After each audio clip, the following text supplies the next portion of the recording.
gentlemen, Assalamu alaikum. It is indeed a great honor and pleasure for me to be here at the Art Council of Karachi, but at the event hosted by the International Department of the Federal Urdu University. I'm very grateful for this very warm reception. It's been really the embodiment of Pakistani hospitality, which is second to none in the world, as we know it. And first, let me congratulate our friends with the International Department of the Urdu University for organizing last year conference. I was not able to be here at that time because I had a high-ranking visit from Warsaw. So when I got the invitation for this edition, I just immediately said yes, because first, that conference was a success, and the second, it laid ground for continuation of the collaboration with the University of Warmia and Mazury from Olsztyn. And I'm so happy to hear that there will be a next conference, that time in Poland in May 2024. I think that this type of cooperation is the most valuable, because it's not incidental, it's not occasional, it's institutional, it's a long-lasting, it's long-term oriented and future-oriented. This is exactly the type of collaboration between the scientific institutions that we at the embassy are very keen to support. We truly believe in relationships, in friendships, and then we also understand that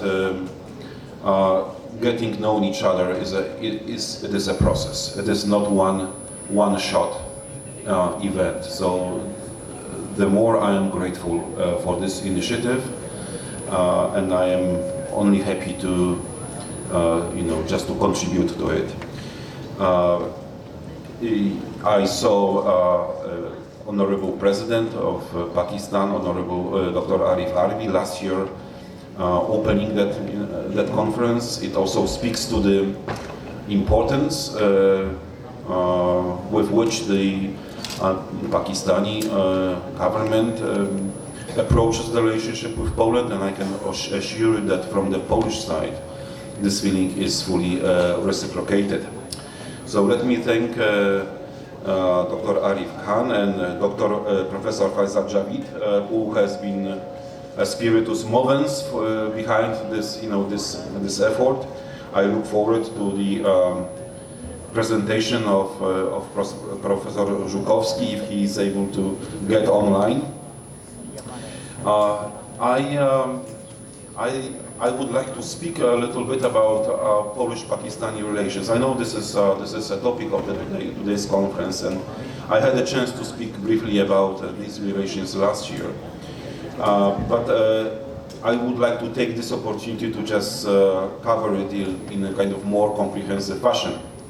And I'm, of course, very happy to do this in Karachi. Karachi, this is where all has begun when it comes to Polish-Pakistani relations. Karachi hosted Polish refugees during the Second World War. Karachi was home base, if I put it that way, for that group of Polish pilots, airmen, Navy people who came here on the invitation of the Pakistani High Commissioner to join the effort of building the Pakistani armed forces, especially air forces. And Karachi has been home to some of these people, and especially Air Commodore Władysław Turowicz, who gave Pakistan his expertise, his knowledge, his passion, but Pakistan gave him his home back. That is very important because he, as many others, could not return to Poland after the Second World War, so they were literally homeless. And one cannot overstate the importance of finding a new home, new place in which he could utilize everything that he had learned, he had experienced before. I know his family still lives in Karachi, so this is a special place.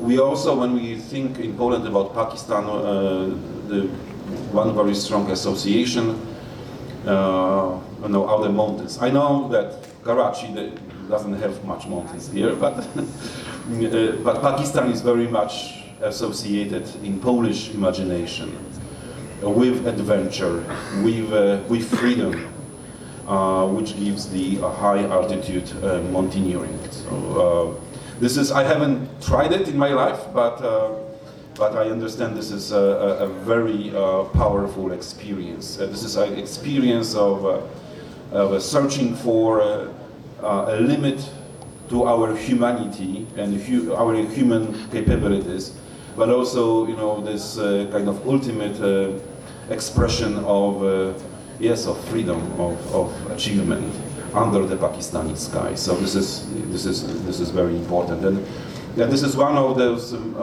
motives in the Polish-Pakistani relationship that our embassy wants to put more emphasis on, and we will be promoting some movies about this adventure. And it is important in this regard that, for instance, the first woman to climb K2 was a Polish lady, Wanda Rutkiewicz. So I know I'm preaching to the choir. You have heard this before, but I think that it is always very important to emphasize it. So, my topic today, very quickly, I will be talking about Polish-Pakistani relations in 3 dimensions. And economic cooperation comes first. It goes without saying. Then I would like to cover the developing political and military dialogue, and people-to-people relations, which is the third component, not the least important, but I think equally important to those 2 before.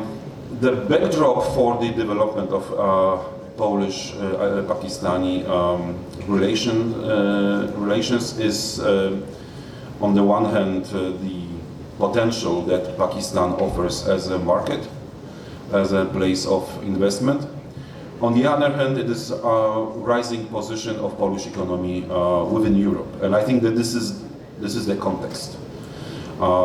Because when you think about Poland from the economic point of view, you not only think about Poland, you think about European Union. That's the, I think, proper dimension. Because when it comes to trade and investment, in the European Union, we don't talk about national markets because such things don't exist. There is one European single market, which is not a theoretical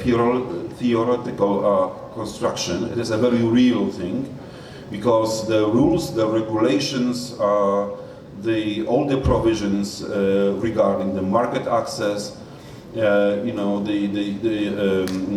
trade agreements, investments are settled by Brussels, so no Poland. So when I am asked, what can we do between Poland and Pakistan, what kind of trade agreement can we sign to enhance our trade, I always say none.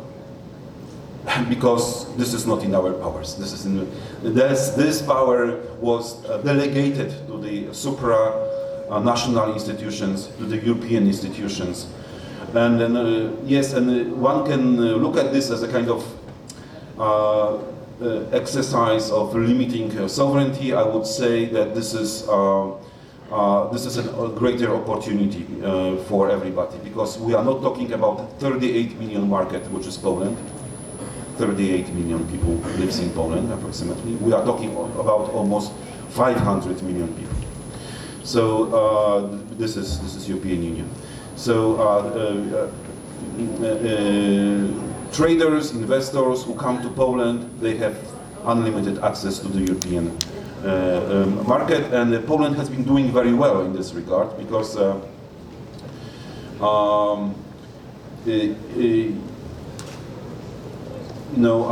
since in 2021 I had the figures. The Poland's GDP grew threefold in comparison to 30 years later. So three times higher GDP. Poland also has been growing 3 times faster than the whole European Union. So the energy, the dynamism is there.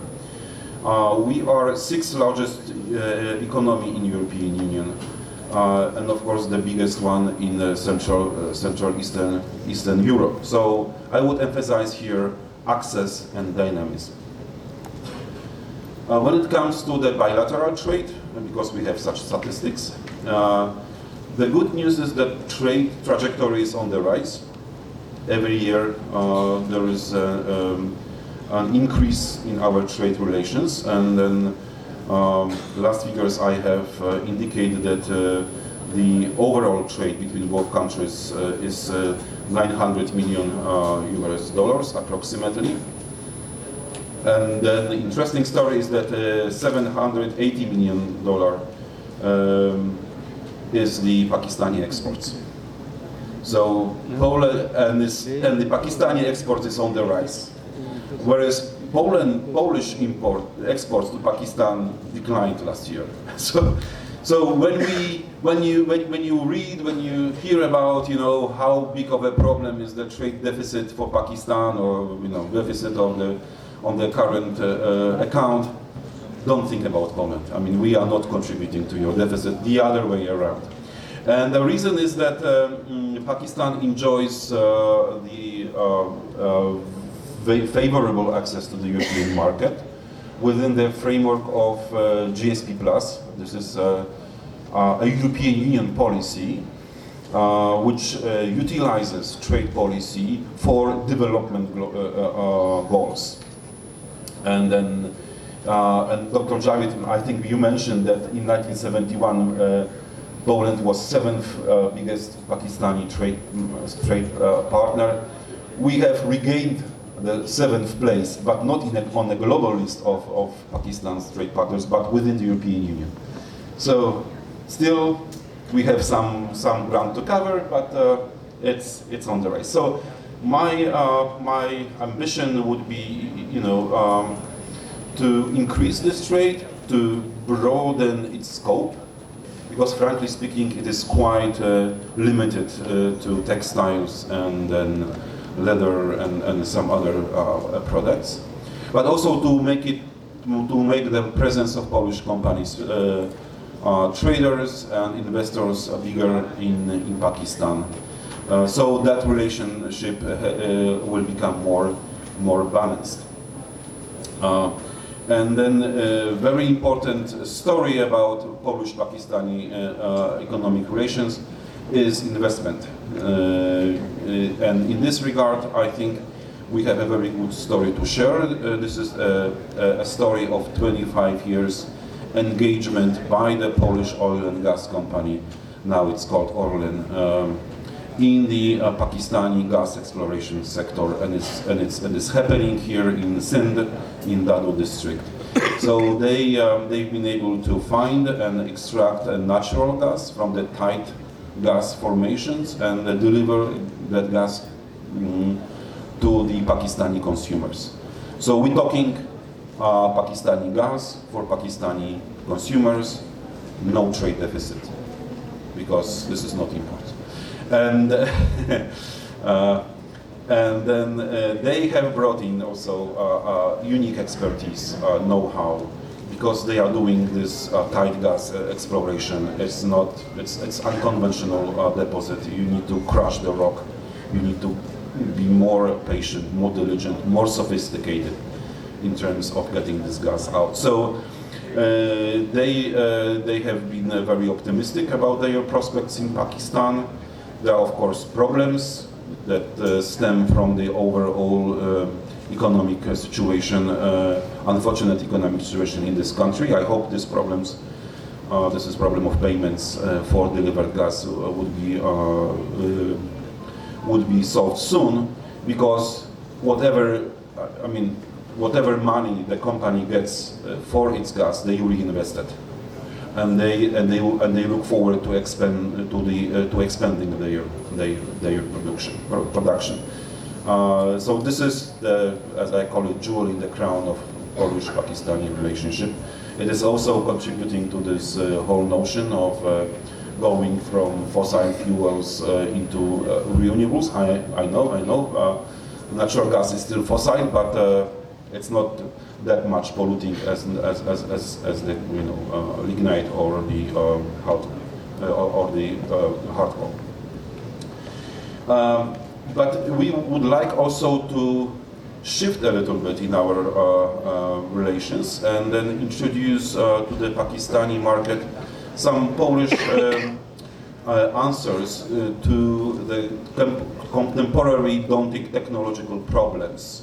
Those which involve renewables, climate change, and the adverse effects related to the climate change. So we want to talk more about Polish technologies related to water treatment, water conservation. We will be having a conference in Lahore this time, this year, during the water trade related to these issues. We want to promote Polish solutions in hope that they can be also interesting for the Pakistani partners. I tell you why. Because they are cheaper. Poland is a cheaper producer, supplier of technology than many other European countries. It reflects basically the place we are in when it comes to the European integration. We are still a catching up country. So our solutions are, devised, are designed to meet expectations and needs of consumers which are not that wealthy as in the rest of Western Europe. So this is what we are going to focus on. It's not that we don't like textiles or other products, that we don't like gas. To the contrary, this is, when we think about expansion, we think about this new fields. One also important would be agri-tech, so agriculture. I know it's big in Pakistan, it's big also in Poland. So the technological solutions could be utilized also. When it comes to political dialogue, a little bit about technicalities. We have this mechanism of systematic consultations on the level of deputy foreign ministers, and I am happy to report that such consultations took place this last June in Islamabad. So we sat together with our Pakistani partners from MOFA, and we just went through the whole list of the issues in the Polish-Pakistani bilateral agendas. We were able to achieve some success in signing the agreement of visa-free travel for the holders of diplomatic passports. So the easiest way to Poland is just to get into the foreign service of Pakistan. For now. I mean, we have to begin somewhere, yes? And then we are, of course, talking about regional issues. This is issues of great importance to us and to Pakistan. We are talking about Ukraine. I will speak a little bit about that. We are talking about Afghanistan. We are talking about developing economic ties, and then we are also talking about supporting one another within the framework of United Nations cooperation, the exchange of support for candidacies to different organizations. And then I am good on time or not? Yeah, please, because I would like to spend a few minutes to talk about the war in Ukraine. It is of paramount importance to Poland. I know it has had also some reverberations, some adverse impact here in Pakistan. But since I am here now and we've been meeting face to face, and I would like to just to give you a feeling and reading of the situation, how we see this from Polish perspective. So I would be very blunt. I mean, the Russian aggression against Ukraine has constituted the most daunting challenge and threat to Poland's and European security since the fall of the Iron Curtain in 1990. This is a watershed moment. This is an event that has changed the way Europe has thought about its security. It forced us and our partners to rethink our defense strategies because you know, the forced change of internationally recognized border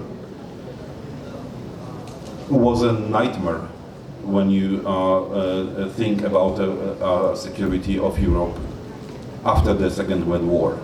We've been in too many wars, over land, over possession, over empire, over submission, over subjugation, to repeat it again. I know that other regions, and this region, South Asia, was not that much fortunate when it came to peace, time of peace and stability for many, many decades since the end of the Second World War and creation of new states. I know this is a different story.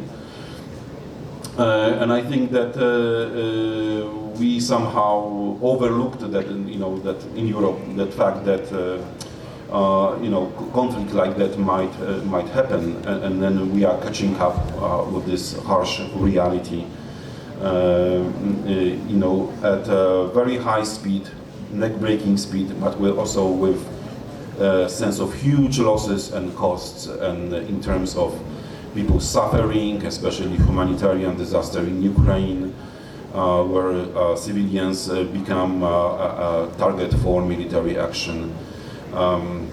You know, Poland itself has experienced a huge wave of refugees, something that Pakistan also experienced due to its unfortunate or fortunate or whatever location, because of, you know, neighboring to the conflict zone.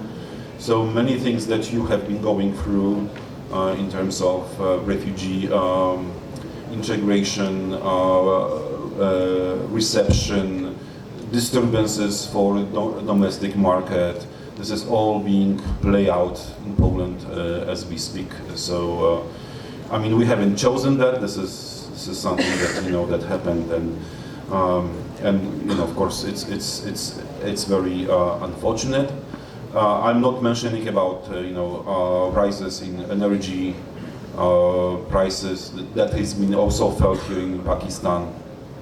You also felt the issue of shortage of grain and other supplies. I know that Ukraine used to be your big supplier of grain. It is not there any longer because of the Russian blockade. So yes, there are also global consequences, and we are very much aware of that. But I think that Poland and Pakistan really share the core interests, is the reaffirmation of the sustainability of the international order based on international law and certain you know, internationally recognized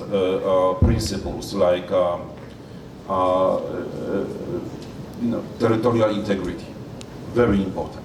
I mean, we should not change borders by force. Whatever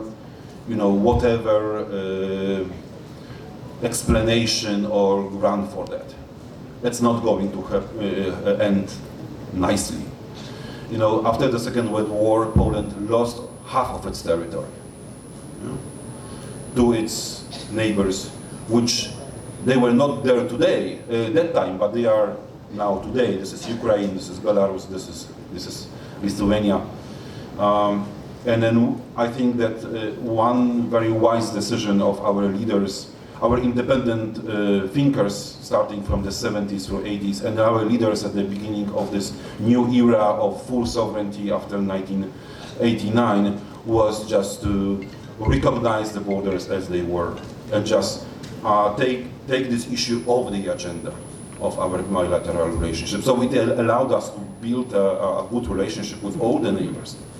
So just in comparison, when Poland emerged as an independent state in 1918, after the First World War, it took us like 3 or 4 more years of fighting with all neighbors, for the shape of the border. That time we just keep it. And to re-enter this issue, to unfreeze this issue, I mean, it is really a devilish proposition. So this is so important that we keep those international rules in place. Territorial integrity, the sovereignty of states, the ability to choose your own path for future independently, not being subjugated to the will of a greater and mightier neighbor. I think that this is very very important. Briefly, because probably I'm people-to-people relations. Yes, I think that this is the exploring the cultural heritages, this variety of traditions and cultures, and here Pakistan has so much to offer. And traveling through this country, we are time and again amazed by the richness of the cultural heritage. And we want to, emphasize also in our work the Polish culture, and we are bringing in Polish artists. Unfortunately, we have been not doing a good job when it comes to Karachi. That is, when I was sitting and I was looking at here, I was thinking, maybe we should really think about Karachi as well. When we bring Polish artists, we bring Polish movies, film directors. The embassy has been involved in various development projects. These might not be huge projects, but we have been partnering with Pakistani NGOs in building schools, preschools, centers for women. Something really, tangible that makes a difference in life of people involved. Of people of particular regions. And of course, we are happy to also promote this historical heritage. I have been noticed that the Islamabad's authorities are kind of keen on naming one of the streets in Islamabad after the name of Air Commodore Władysław Turowicz. This is something that we very much support, and we are partnering with them on that, and I think it would be great if here in Karachi, his hometown, there was also a commemorative marker, or maybe a street, or maybe another sign of public space, because he was Polish soldier, he was Polish hero, but first and foremost he was a Pakistani hero. So that would be, I think, also great to emphasize our joint heritage, and then also give us something to work on as we look to the future. So I will stop here, and I'm in your hands. So whether we have any. Okay, so maybe if we have time, so maybe I would, yes, I would encourage you to ask any questions, because, yes.